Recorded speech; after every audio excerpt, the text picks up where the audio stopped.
ating panoorin ang mga natatanging aktibidad ng masigasig na Provincial Director ng Quezon Police Provincial Office na si Police Colonel Ruben B. Lacuesta sa loob ng isang linggo ating tunghayan sa PDs in Action.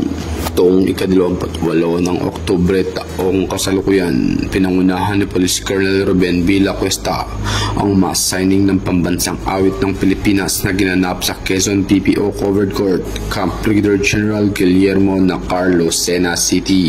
Ito ay bilang pagkilala sa huwarang kontribusyon ng mga tauhan ng Quezon PPO kung saan iginawad ang medalya ng papuri at kagalingan bilang merito para sa kanilang makabuluhang nagawa at napakahalagang serbisyo publiko.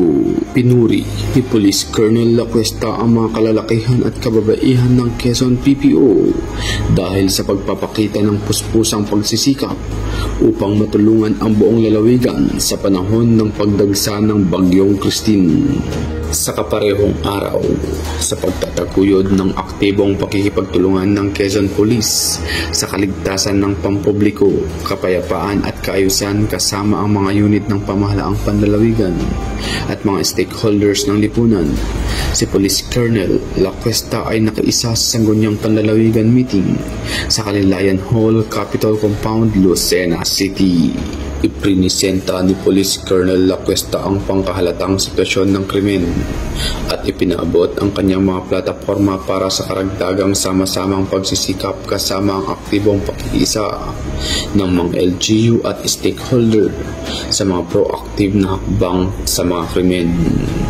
Nitong ika-30 ng Oktubre taong kasalukuyan, alinsunod sa direktiba ni Governor Honorable Angelina Dr. Helen De Luna Tan at ni Pro4A Regional Director Police Brigadier General Paul Kenneth T. Lucas, matagumpay na naisagawa ang Joint Heightened Security Preparations bilang bahagi ng kahandaang panseguridad sa lalawigan sa paggunita ng UNDAS 2024. Inilatag ang Oplan Harabas, Biyaheng Ayos, isang kampanyang binubuo na nagmula sa ahensya ng LTO Lucena at Traffic Law Enforcement, nakatuwang ng Quezon PNP at PIDEA Quezon, na kung saan ay nagkaroon ng random drug testing sa mga driver at konduktor ng pampubliko at pribadong sasakyang bumibiyahe sa buong lalawigan.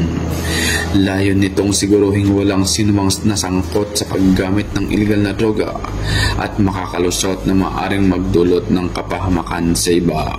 Sa kahanayan ng Quezon Police Provincial Office sa pangunguna ni Police Colonel Lacuesta, sisiguro ang buong kooperasyon at malawakang paglalatag ng police security assistance sa mga contingent, highways, pampublikong lugar sa buong probinsya. Ang mandatong ito ay pamamaraan upang panatilihing ligtas ang bawat Quezonians na magbabiyahe at maayos na may pagdiriwang ang undas sa kanilang bahay. At iyan ang ilan sa mga natatanging aktibidad ng napakasipag at masigasig na Provincial Director ng Quezon Police Provincial Office na si Police Colonel Ruben B. Lacuesta. Dahil dito sa Quezon Police Provincial Office, ang gusto ng police, ligtas ka.